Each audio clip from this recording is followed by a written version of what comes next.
David has knocked you out. Is it please? Well, thank you all for being here for class tonight here at Lindsley Avenue and those watching live or later. Appreciate everybody coming down. We're continuing our study as we get toward the end of it tonight. And tonight's topic is called 12 Other Arguments. We probably will not go through all 12. The handout that Robbie can email. If you're watching and want a copy of the handout, then you can put a note in the comment to the video and we can get that to you. But I said all along, the goal of all of this is to throw spaghetti at the wall and see what sticks. Because somebody may listen to the cosmological argument and think, no, that doesn't do anything for me at all. Somebody may listen to the argument from design and say, no, that doesn't help me at all. Somebody may hear the moral argument and go, aha, I see what you're talking about. Well, you have different tools in your tool belt, and you pull them out and use them because when you're talking with someone, you don't know what may cause something to click. And so with 12 other arguments, some of these are slight variations of some of the ones we've discussed. Some of them are brand new. The goal is simply to see what may help somebody understand why I believe, why you believe, and perhaps get them to think why they should believe. So it's going to be 12 other arguments. So as I say, these are going to be presented without a whole lot of supporting material. It won't be nearly as much background. It'll be more talking through the argument itself. And they do show, I think, that there's a great broad range of ways of trying to argue for the existence of God. The first one, I don't know exactly how useful it'll be sometimes, but it's called the argument for miracles. So here's how this one would go, okay? First of all, define a miracle. A miracle is an event whose only adequate explanation is God's extraordinary direct intervention.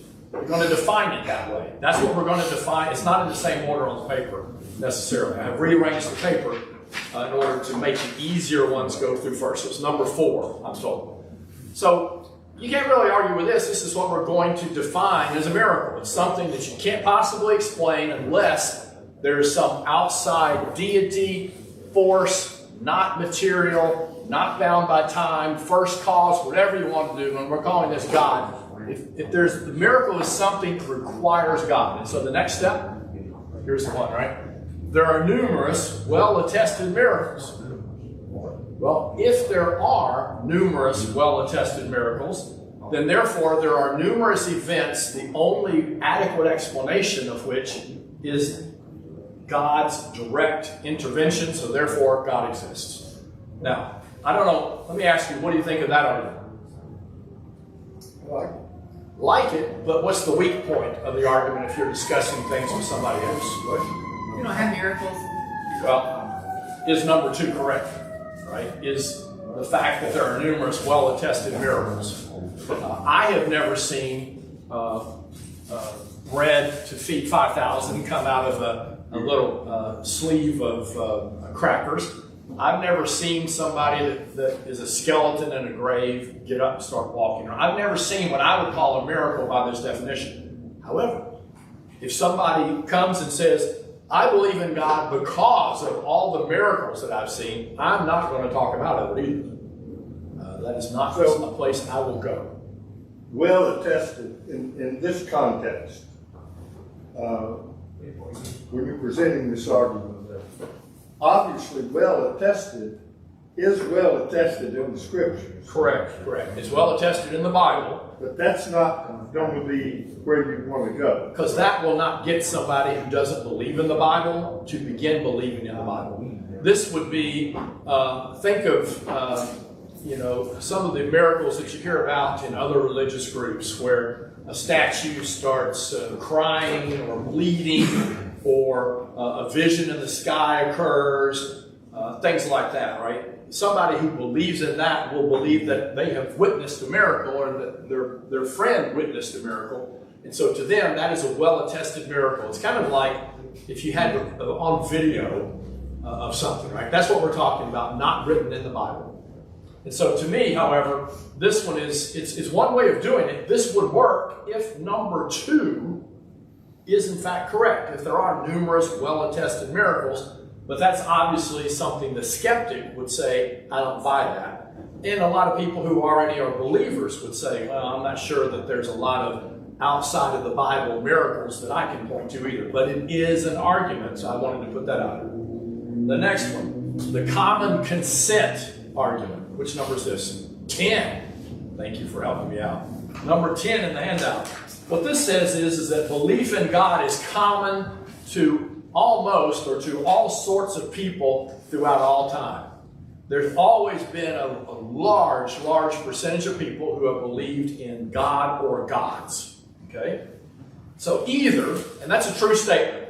I mean, back in the time of the Greeks, the time of the Egyptians, the time of the ancient Sumerians, most people believed in deities or gods. And even today, pretty much, I suspect if you add up all different religions, a majority of people alive today believe in God compared to not believing in God. So that's really not something that can be disputed, number one. So, what do you make of that? Either the vast majority of people who've ever lived have been wrong about the most profound element of their lives, right? Or they have not. That's also a true statement. If suppose, I have no idea, suppose 75% of everybody who's ever lived believed that there was a deity or a God. Make up whatever percent you want. I have no idea what that is. So what you would be saying if you say that they were wrong is that 75% of the people who've ever lived believed that there was a God or gods or some kind of more powerful external being, and they were just flat out wrong. So the majority of people have been wrong throughout all history, is what you would be saying in this, right? So the question is that a plausible thing? Do you really think that the overwhelming or the huge majority of people have made that mistake? Is it only that people here in the last 50 years have suddenly been able to get wise? Or have they in fact stumbled on something historically? So here's the key, right? The argument says it's really most probable, it's most likely, it's most believable to think that they have not been mistaken. Suppose the number were 99%. I know it's not that high, but just think about it for a moment. Suppose 99% of all the people who've ever lived believed in a God of some sort. You really think, right? The argument, what it's trying to say is, you really think 99% of all the people who've ever lived were off their rocker? The person who rejects God would have to be saying, based on this argument, yes, I do. They were all crazy.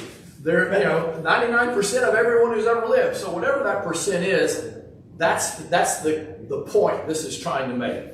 And so, therefore, if you believe it's really plausible to think that they were not wrong, that it's plausible to think that they were correct, the majority of people who've ever lived, or at least a huge percentage of some sort. So therefore, it would argue it's plausible to think God, in fact, does exist. People have been coming to the correct conclusion about some sort of God or goddess or whatever throughout all human history.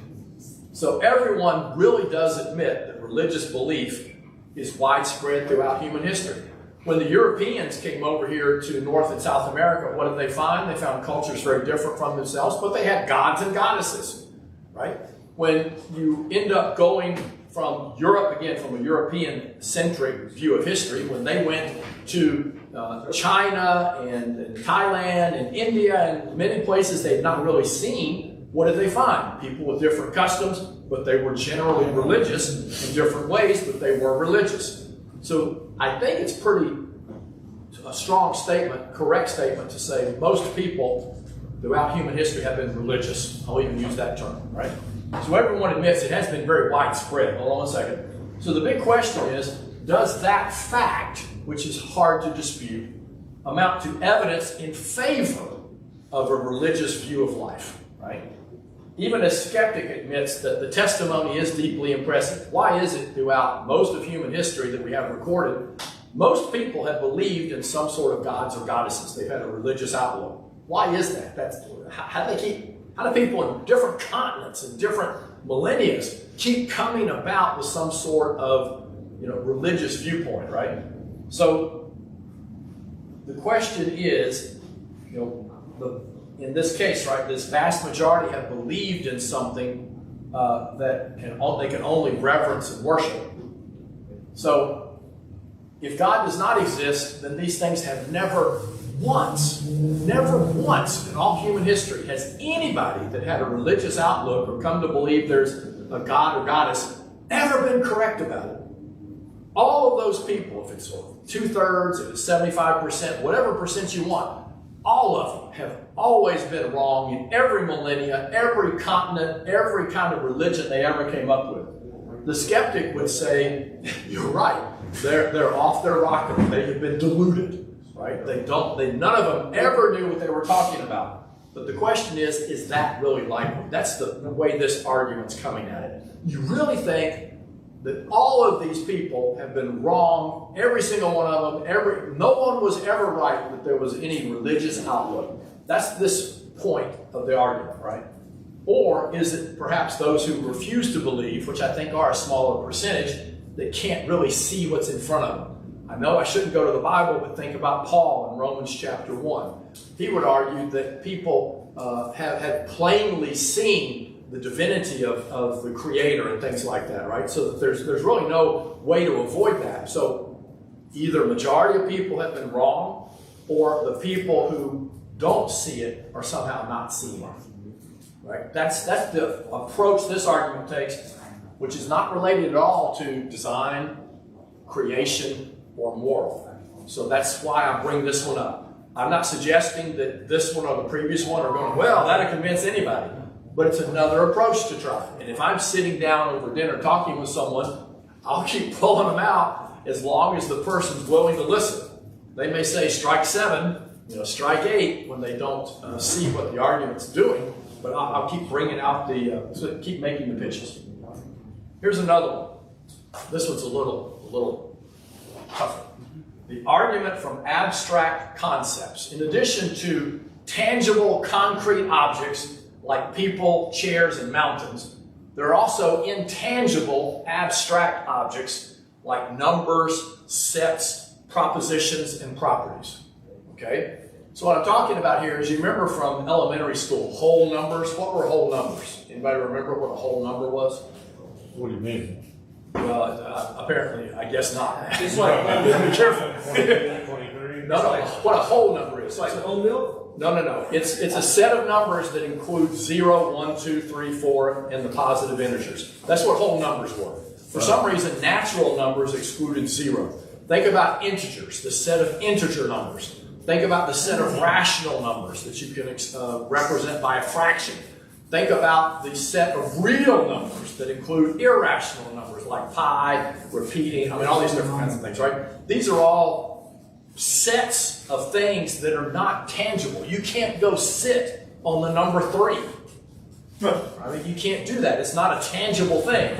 But these things are out there, right? There are intangible, abstract objects. These things have a conceptual reality like ideas do. Think of all that humanity has accomplished by this attempt at mastery of certain forms of mathematics. I know we used to say, right, we've gone to the moon, and now apparently math isn't strong enough to get us back to the moon because it keeps being so hard to get back there, right? But look at all of the advancement of technology that's been a mastery of these things that are not like mountains, chairs, and people. They are abstract concepts. Yet it's obvious that they are not simply ideas in a human mind. It's not an idea in my mind that through contagiousness goes to you, because people can discover these things. It's not something that is only in your head. For example, there's too many numbers to have arisen as a result of human activity. And there's an infinite number of numbers, right? In fact, there are some numbers that have never yet been discovered or used, such as, well, by the way, I made this one up when I typed it up. To my knowledge, that's a brand new number nobody's ever seen before. Is that a whole number? No, it's not a whole number. There is a decimal point in there, right? So, you see what I'm saying, though? This number may never have existed until I wrote it down. Now, if that one was used, if Einstein woke up and said, 1.2029, if he did, okay, fine. I'll put a 4783941111110. I can invent a number today that may never have existed before. Where did that come from? did I create the number, or the number already exists out there? Well, the set of real numbers says that that number was already out there. I didn't create anything, because the set of real numbers includes every number that's representable by any infinite stream, if you will, of numbers, decimal points, things like that. We haven't even talked about imaginary or complex numbers, which figure into electrical engineering and all that kind of stuff, right? That expands the number plane into a whole different area. I mean, numbers.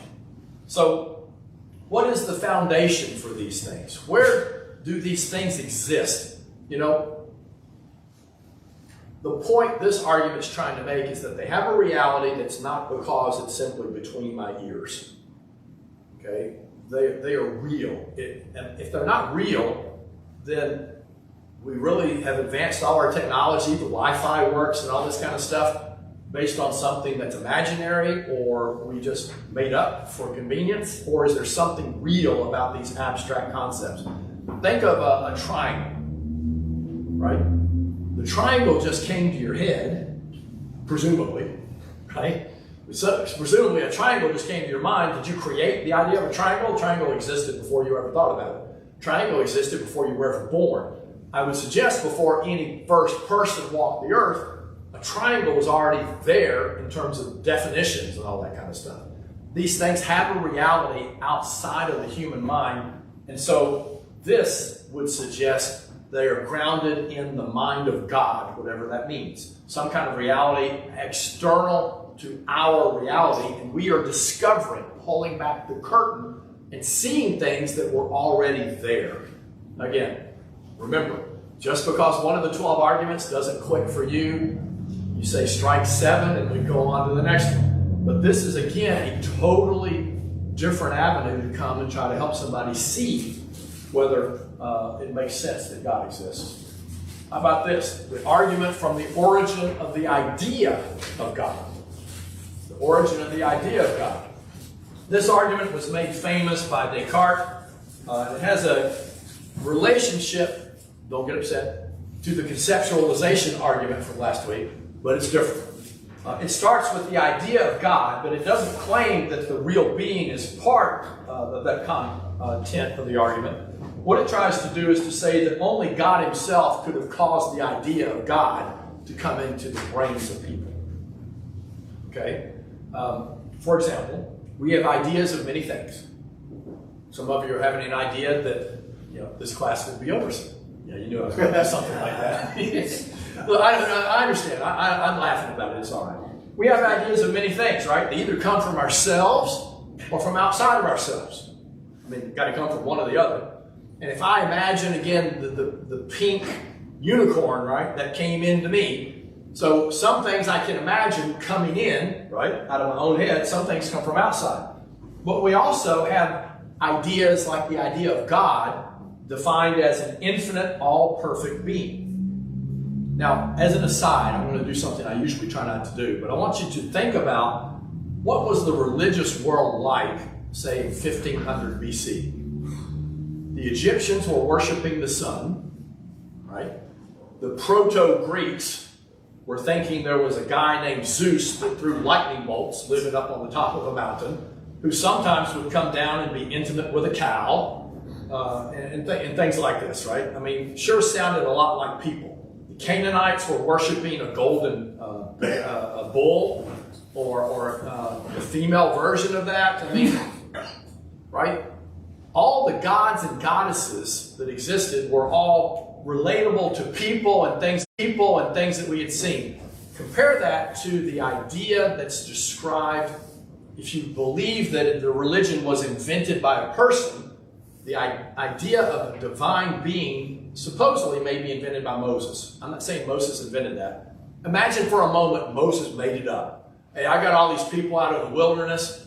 This is a great opportunity to make something up. So I'm going to go up on the mountain. I'm going to think for 40 days.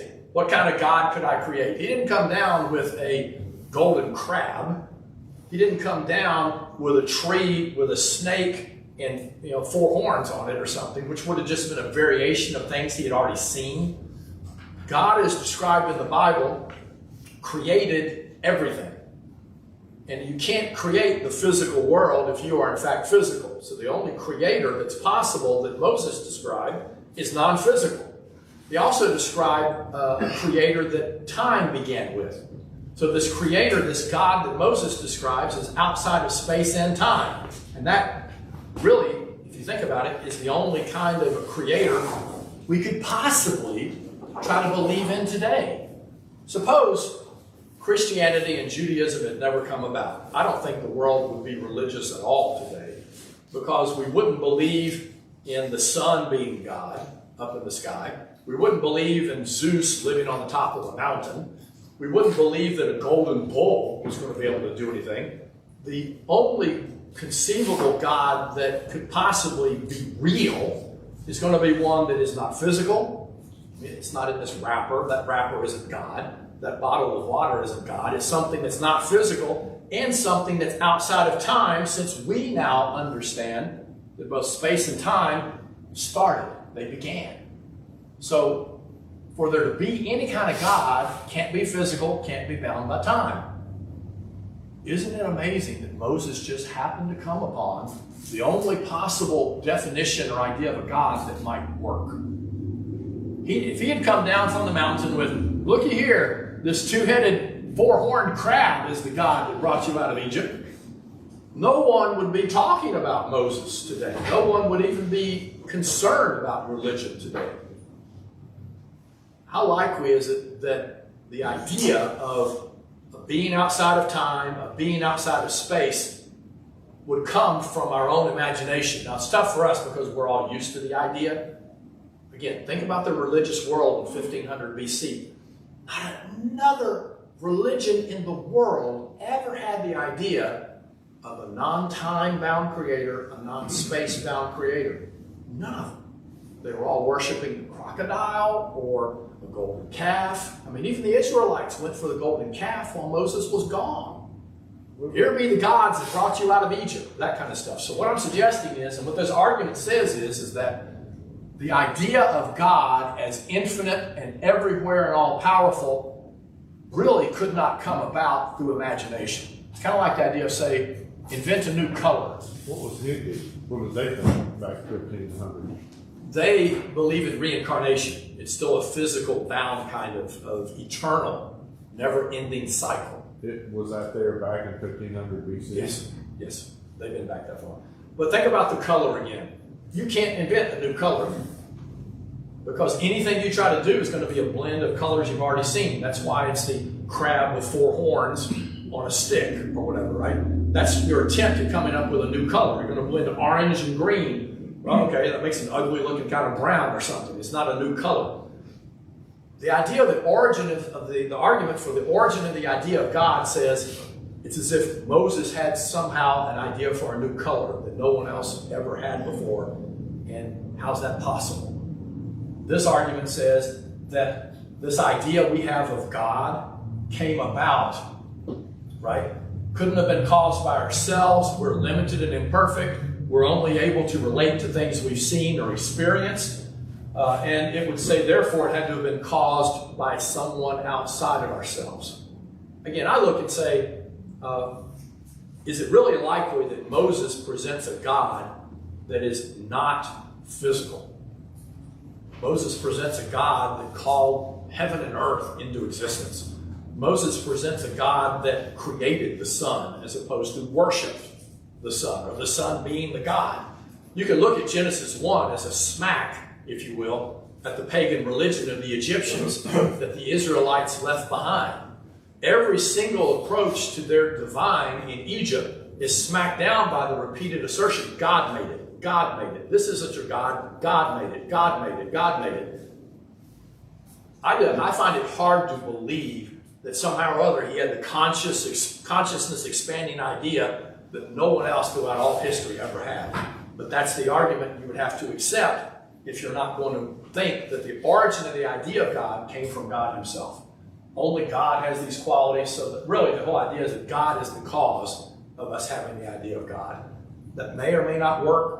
But I look at that and say, how did Moses, if he created religion on Mount Sinai, How did Moses, or somebody writing in the Babylonian captivity, which is another non-religious view of where all the Bible came from, how did they come up with the idea of God being everywhere, all-powerful, never created, non-physical, which is just nonsensical, because how do you imagine that? I can't comprehend it today, 3,500 years later. What does it mean to be eternal? That stretches the mind of anybody trying to think about it today.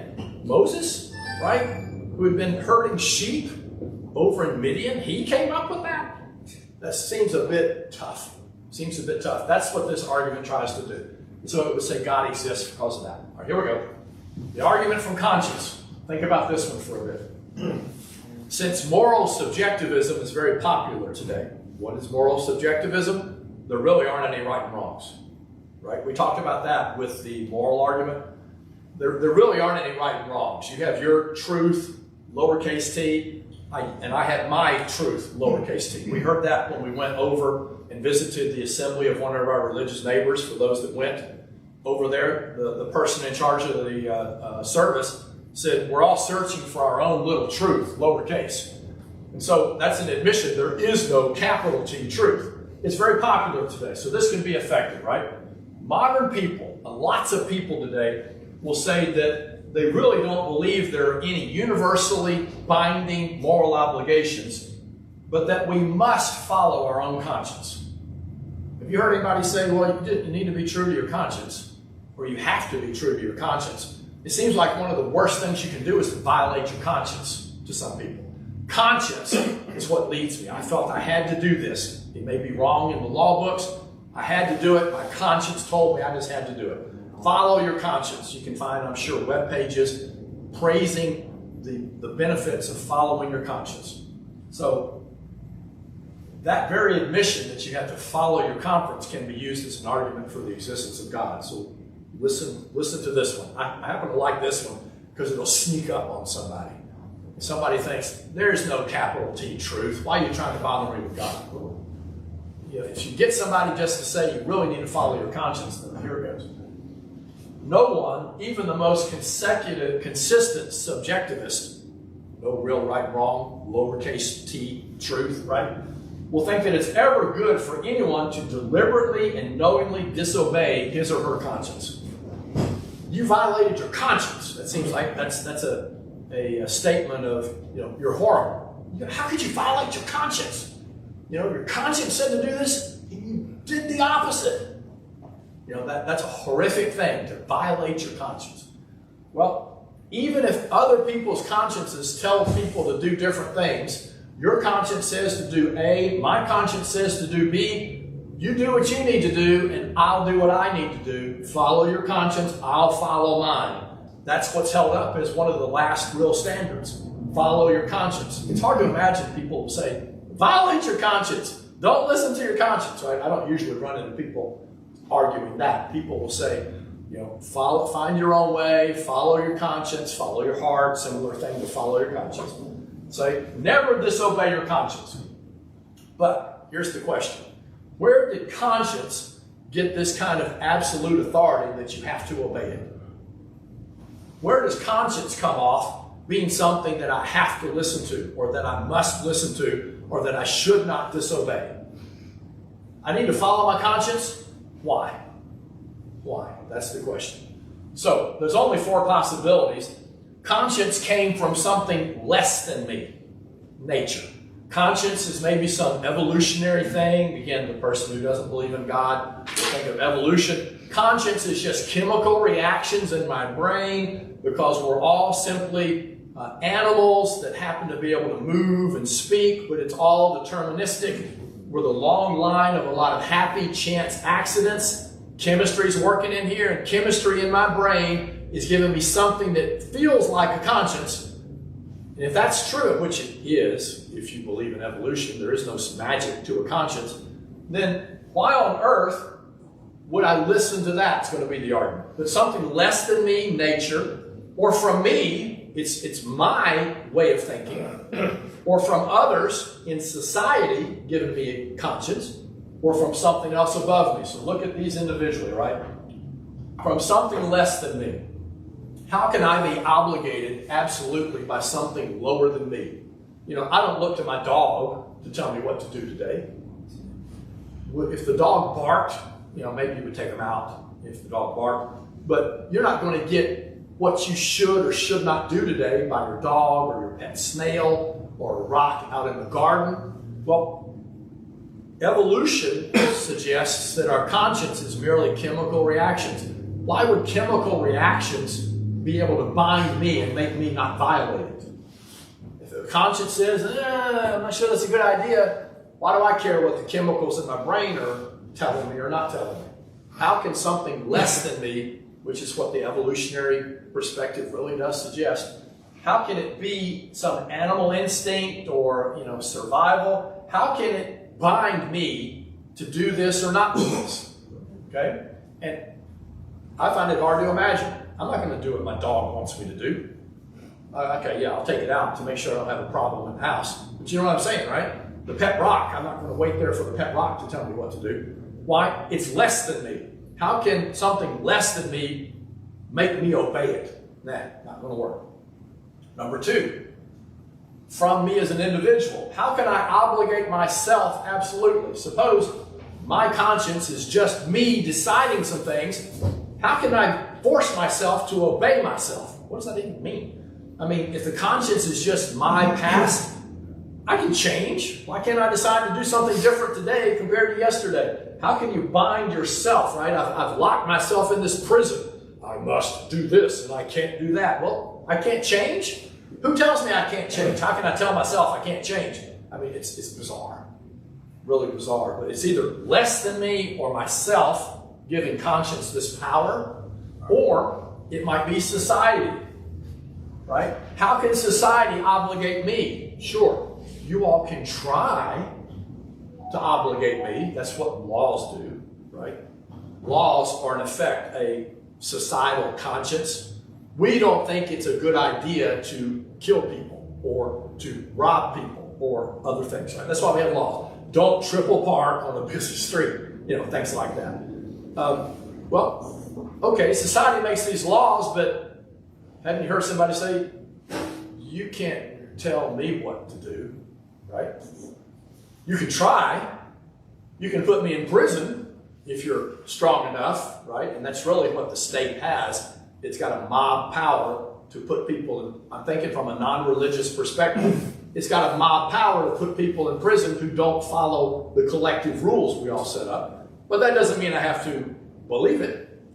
I mean, look at all the Batman movies with the Joker and the Riddler and the people like that in it. Those people are saying, I don't care what society says, as long as they're willing to pay the price if they get caught. But I do not have to listen to all of you. Because all of you can't tell me what to do. I mean, we even say that. I hear people say that. You can't tell me what to do. Well, I can try, but yeah, you're right. You can do something else, even if I'm saying, don't jump off that cliff. You know, that kind of stuff, right? So how can society force me? How does it have absolute power over me? And it really can't. And so the only other option here really is something above me. The only source of absolute moral obligation that can force me is something more powerful than me. The state can try that. Society can try that if you get enough people, right? But even then, society sometimes does what it said it wouldn't do. I mean, you know. But ultimate good is the only possible source from the conscience, the voice, if you will, of that ultimate good, trying to tell me, be nice. Don't say that. Don't take that pencil, you know, whatever it is that my conscience is trying to tell me. So it's either chemical reactions and evolution forcing me, which sounds hard to imagine, myself forcing me to obey this line of thinking, conscience, others forcing me, who gave you the right to tell me what to do. The only one that could possibly have the right to tell me what to do, the only one who could really put conscience in there is, in fact, the source of all good, which we are defining as the Creator. So it is, in a sense, a variation of the moral argument. But instead of starting with ultimate good and coming down, it kind of starts with something most people, if they're not religious, will say, yeah, do what your conscience tells you to do. I mean, most every movie, when somebody's about to leave town or something like that, will say, well, well, you got to do what your conscience tells you. Why? Ask that question. Why? What gave conscience the power that I need to obey it? And the only four answers I can possibly, that I think really exist, are these four that we talked about. All right. So God, whatever that means in our context still, or something like God, is really the only source and ground for absolute moral clarity.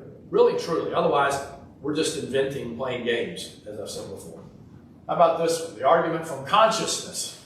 This one's different. The argument from consciousness. When we experience the universe, we are experiencing something that only intelligence can grasp. Okay? This universe itself is not intellectually aware. I really don't think the planet Earth is alive. Hello? Right? I mean, it hasn't spoken to me. I don't think it will. It's not intellectually aware if I dig a hole in my backyard. But we, I think, hopefully, one would think, are intellectually aware. You're aware of the slow passage of time, right? I'm aware of trying to think what I'm going to say next. We're intellectually aware. We are aware there's an eclipse coming next week. Some of us are going to attempt to go see the eclipse. I'm aware and I understand that's the moon orbiting the earth as the earth goes around the sun and it happens. I'm aware what's going to happen even though it hasn't happened yet. Okay? Even though nature, the earth, the universe are not intellectually aware, we are intellectually aware of them. This remarkable presence of intelligence, awareness among things that are not conscious, not aware, right? And these processes that allow us to understand what's going on is really simply, it's a variation of the argument from design, is what this one will be. So here it goes. We experience the universe as intelligible. Think about Isaac Newton and his laws of motion. For every action, there's an equal and opposite reaction. Physics, force equals, what is it, mass times acceleration, right? Different laws. We talk about the laws of the universe. Right now, that breaks down a little bit when you get into quantum mechanics and all that stuff, but even then, our computers wouldn't work if we didn't master how to deal with that. So we've made quantum mechanics a bit intelligible. All our computers would not work if we didn't understand quantum mechanics well enough to make that stuff work. Einstein replaced Newton. By the way, GPS, who's used the GPS in the last month, year, 10 years? If Einstein had not come along, your GPS would be good to only about 6 miles on the surface of the earth. The GPS satellites and the decoders in your phone or whatever you've got have to use relativistic math, Einstein math, to get it to where it can tell where you are within about, 15 feet. Otherwise, we'd be off by miles. So is general relativity true? Absolutely, it's true. You can't blame general relativity when you don't find your way to the supermarket. It's not that fault. Yeah, right? It's not that fault. Time base. What? It's a different time base. It's a different way of looking at things when you're at a grander scale, taking into account gravity differences and all that kind of stuff. But anyway, I'm just saying it's intelligible.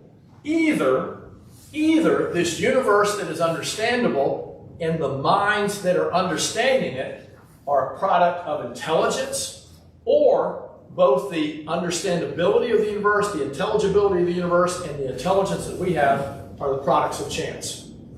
Think about that for a minute. I think, again, with this either or, I think this is true.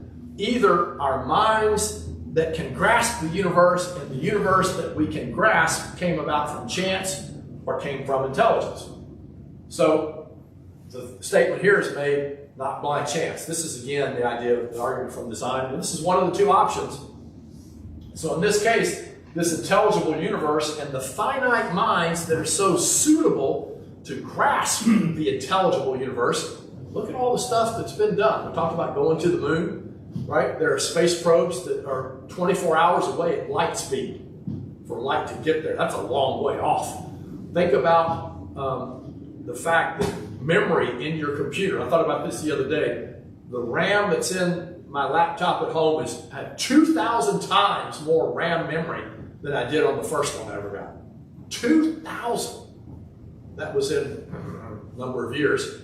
So think about what it may be in another number of years. I mean, all that intelligibility, all that comprehension of making the universe work and working the universe that we've got. Either it's just, aren't we lucky that our minds can figure this stuff out, and aren't we lucky the universe is not completely random? Aren't you glad that Mercury just doesn't decide to go bump into the moon and go around Jupiter and come back? I mean, either it's blind chance or it's not. And this one just says, now, there's just no way it's blind chance that we have minds that can understand the universe. That may work for somebody, may not for others.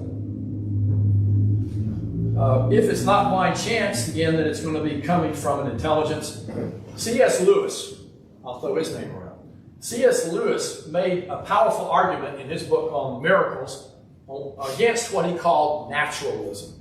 Naturalism as opposed to supernaturalism. The idea that there is nothing beyond everything we see and experience. The natural world is it. He said this view that everything, our thinking and our judging, this naturalism belongs to one big physical machine, right? Here's what he said. If naturalism is true, then it would seem to leave us with no reason for believing it to be true. All judgments would equally be the result of non-rational forces. In other words, if rationalism is all there is, why on earth would we think that our minds are going to come up with a naturalistic, rational explanation anyway? Because our minds are just chemicals bouncing around in our brains. So we see that when things go wrong with some people. They end up with challenges where the chemicals are not plugging in the right spots. We've seen, I know some people in the past that they don't see the external world. They don't see things the way most of us do. Why would any of us see the world in an intelligible way? We might think we would, but that wouldn't mean it worked that way. What if the universe were not intelligible? I keep putting this next to the table. Sometimes it falls, sometimes it doesn't, and I never figure out why. Right? I mean, I might try to explain it with a ghost that's levitating the thing, but I would never have any rational physical explanation for anything. Compare that to chemistry that works so well. The designer drugs that we've got that help us cure things that were deadly 100 years ago. Think about physics. Think about engineering. That bridge that fell was very well engineered. It just couldn't stand up against that, so to speak, irresistible force that plowed into it. That doesn't mean it was a failure of design. All the stuff that we do. I mean, really? We're going to accept that, I guess it's lucky that we have a universe that we can comprehend and that we're not on different tracks where our minds work this way and the universe goes the other way, which is what Lewis was trying to suggest. The argument from desire. Some of you might like this one. Every natural, innate, inside desire in us corresponds to some real object that can fulfill the desire. Every natural desire. I have a desire for thirst. I'm thirsty. So, look at this. Isn't it lucky that there exists something that will satisfy my thirst? In this case, cold coffee. I have a desire. I'm hungry. Isn't it lucky for me? It's not lucky for me. There's no food in the world. I have this desire for food, but there's nothing in the world that can satisfy that desire. Great, I'm going to die. Or you have a desire for companionship, and we have other people that we can fulfill that desire for companionship, intimacy, all different things that we might desire that are natural, that everybody feels, or the majority of people feel. Sure, somebody might not want companionship. They could be antisocial, I understand, whatever. But an innate, natural desire, right? There exists an object that can fulfill that desire. But, here's the step for this argument. There exists in us, or in the majority of people, a desire that nothing in time, nothing on earth, no creature can satisfy. A hunger for something that there is no physical object nothing physical, nothing out there that can satisfy that desire. The fulfillment does not exist, okay?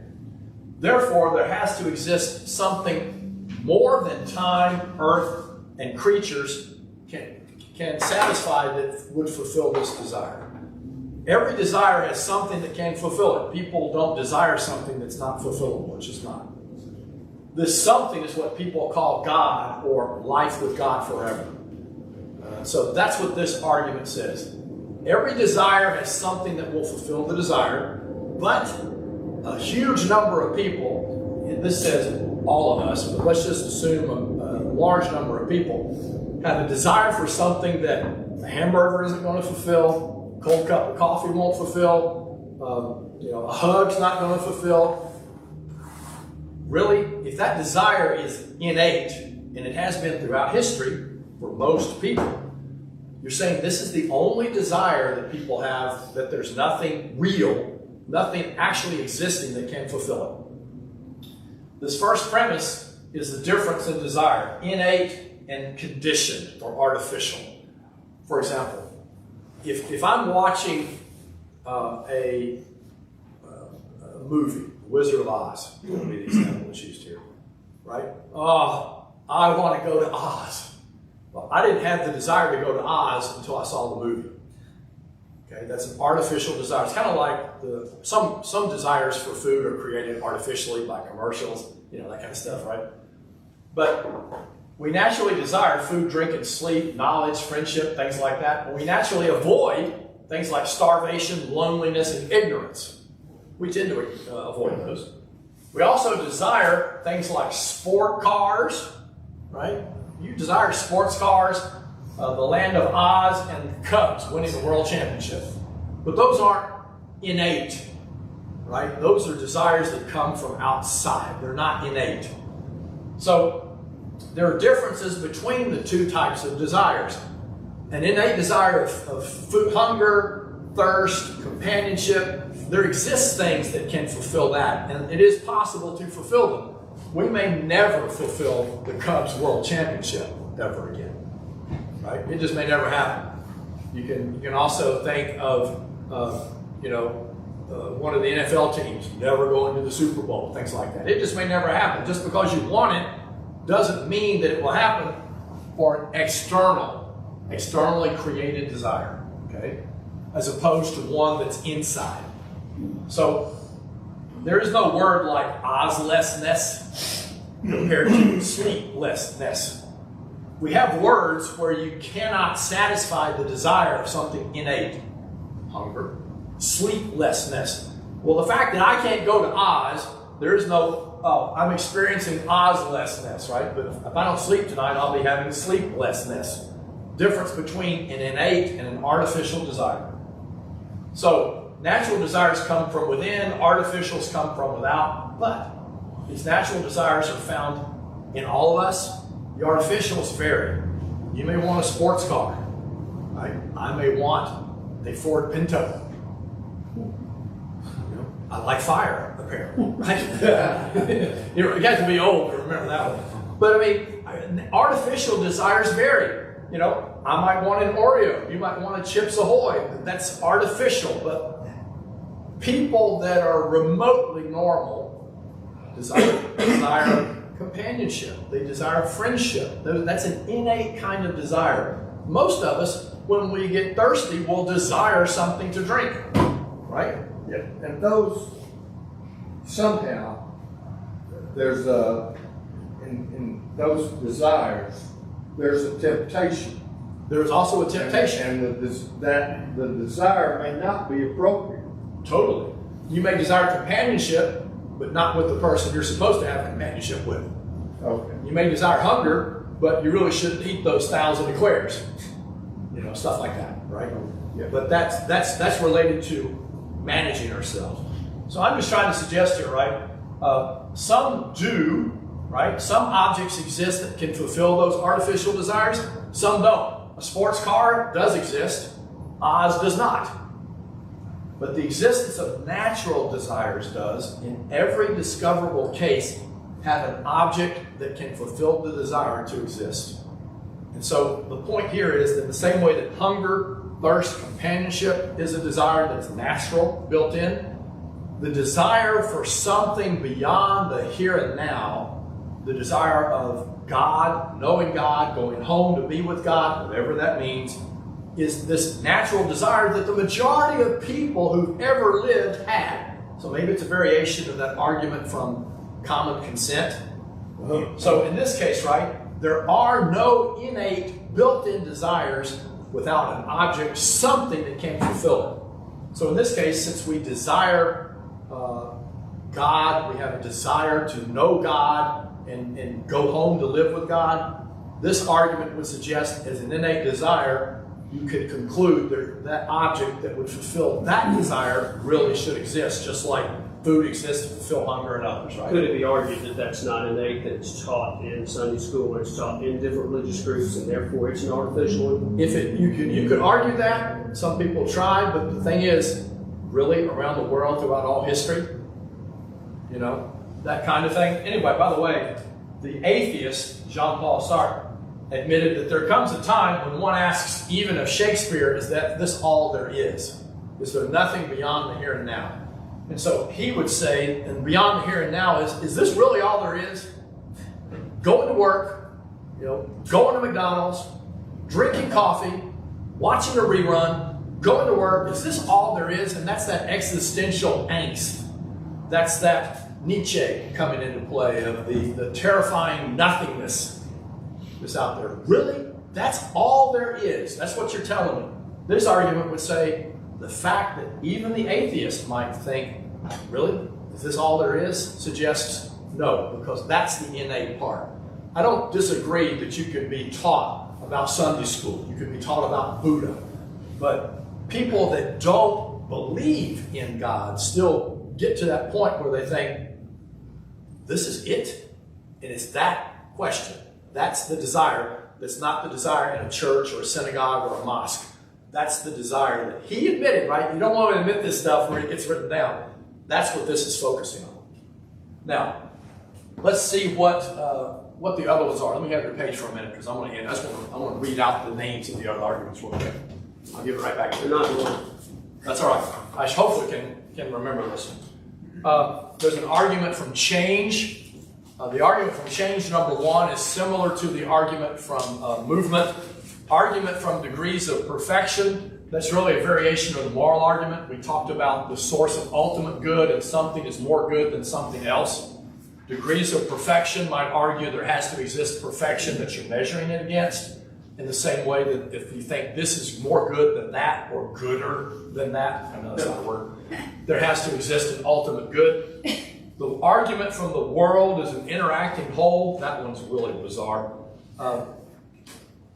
In fact, I'm just going to say that one's there. There's a lot of words for that one. The argument from truth, that's an interesting one.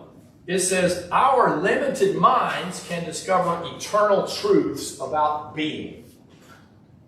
Truth properly resides in a mind. I mean, truth can't sit on the table. Truth has to be something in a mind. But the human mind is not eternal. So how does the human mind that's temporary actually discover eternal truths about existence? It would suggest there has to be an eternal mind in which these eternal truths actually reside. We did conscience, we did desire, abstract concepts. That one's an interesting one. It's the one we talked about really with numbers for thinking of a perfect triangle. Time and contingency, well, yeah, you can tell that one's tough. The 12 points of the last argument are in small print, even. So you know that's got to be a real thriller there. Yeah. Look, my whole point with trying to do this was to give a few additional strands of spaghetti. Strands of spaghetti. Because all I really want is one strand to stick. And I'll be happy to sit and keep pulling out strands and tossing them towards somebody as long as that person's willing to listen to see, because how do I know, how does the person sitting across from me know that that next strand isn't going to be where it goes, I see it now, right? I see it now. And so quitting after 2 arguments is like saying, nah, I hate Italian because I can't stand Parmesan, and I hate Alfredo. The world of Italian taste is a lot more than just those two. How about we try 10 other dishes? That kind of thing.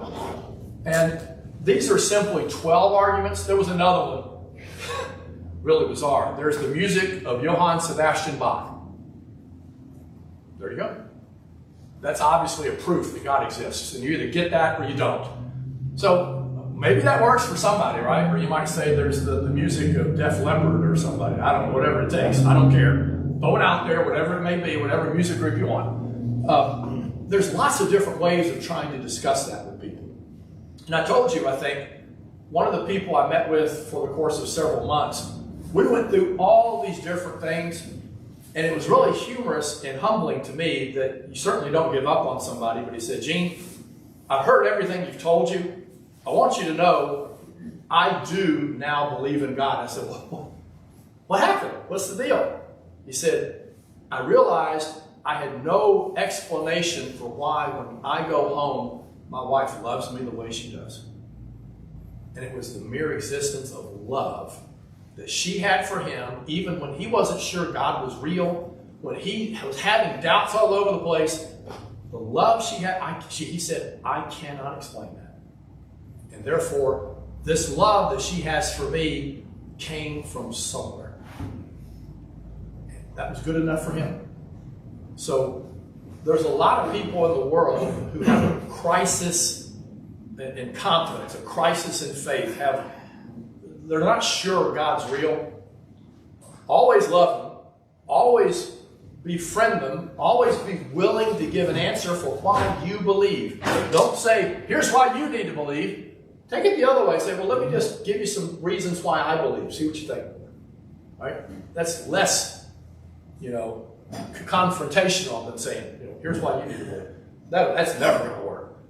Why are you telling me what to do? That's never going to work. So throw the strands out there. Be willing to explain why you believe. Don't give up on people. And again, this is barely scratching the surface of all this. Next week will be the last week of our class on this topic. I call it the rest of the story. I may have Robbie a number of pages that you can email to people of other handouts for the stuff. What would happen in the discussion from here is to say, all right, if you now believe there's a God, which God is it? Has God communicated? Those are the next two questions.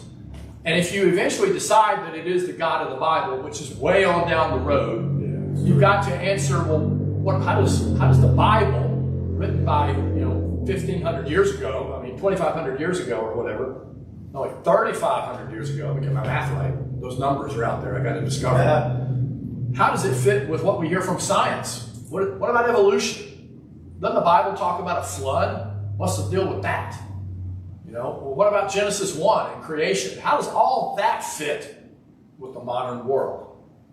You need to talk about that because somebody may believe there's a God and say, nah, on some of these other questions. The goal here is to get somebody on Team God. No disrespect intended. Team God.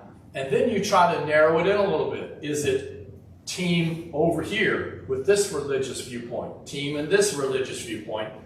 And I'm not, at this point, nearly concerned about what somebody thinks about evolution or Genesis or any of that, because those are second, third, fourth level questions. Focus on the initial question first. Don't get ahead of yourself. Okay? So, thank you for your patience. Live patience displayed here. Thank you. Those of you at home have an easy way out. Click. Hopefully people aren't tuning out after 2 or 3 seconds, but thank you for being here. Look back on these things if they prove helpful. If you ever need to know what are some of the reasons people have for believing in God, if there's ever a need. Thank you all for joining us. Brett, if you don't mind, lead us in a closing prayer before we turn it off. See you next week. Dear Lord, thank you for our minds. Thank you for the ability to reason and rationalize and see that you do exist. Thank you for the faculties you give us and for the ability to be here tonight. Lord, please help us to always be ready in any season to give a reason for our hope. Thank you for letting us be here tonight together. In Jesus' name, amen. See you next week. Come see us at Lindsley.